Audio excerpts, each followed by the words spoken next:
This is the video on using the Minnesota Provider Screening and Enrollment, or MPSE User Manual, Registration, and MPSE Basics. In this video, we will focus on the information featured on the MPSE User Manual homepage and the MPSE Basics section. The MPSE User Manual is for anyone who uses or is interested in using the MPSE portal to manage their enrollment information with Minnesota Healthcare Programs, or MHCP. We start on the home page for the MPSE User Manual. This page gives an overview of what the MPSE portal is, a list of some of its features, and benefits for using it.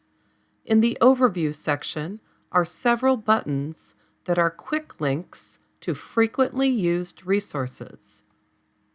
The first set of buttons are links to the training videos and sessions, the MPSE Frequently Asked Questions list, the MHCP Provider Manual for enrollment requirements, and information on how to access MPSE. The second row of buttons are links for MPSE user roles, MPSE general information, instructions on how to update enrollment information, and how to process your revalidation. On the left-hand side of the home page is the table of contents. We will click on the first link titled Registration and Access to open this page. On the Registration and Access page, there is a bulleted list for the two types of providers who may use the MPSE portal.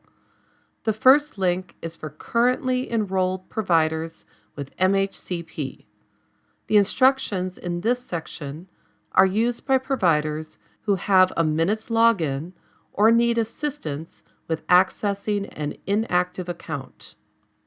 The second link is for providers who are enrolling for the first time as a new organization or individual provider with MHCP, or are entering into a contract with a managed care organization for the first time. In this section, there is a link to a video on how to register for a new account for MPSE. Let's return to the table of contents and select the next link, MPSE Basics. This opens the Minnesota Provider Screening and Enrollment, MPSE Basics page. The Overview section of this page contains links that take the user to frequently used sections of the manual. A brief description of each section is listed after each link. The General Information page provides information about common terms in the MPSE portal, actions that users can take in the portal, basic information about requests made in MPSE, and definitions for the various request statuses that are used in MPSE. The User Roles page defines the user types that access the MPSE portal. This includes users who are enrolling for the first time, users who have full access to an existing portfolio in MPSE, and users who have more limited access to an existing portfolio in MPSE. This section also has information about how to manage the different user roles, including how to create new users in MPSE. The Recurring Items page contains examples of situations that happen frequently in the MPSE portal. This includes how to identify sections that are for informational purposes only, what to do when you see a warning message in MPSE, how to expand and collapse sections in MPSE, and what is being requested when applying a digital signature to an uploaded document in MPSE. The Navigating the MPSE portal page contains details on how users will navigate the portal. This page has screenshots of how to use the right side navigation as well as other navigation instructions.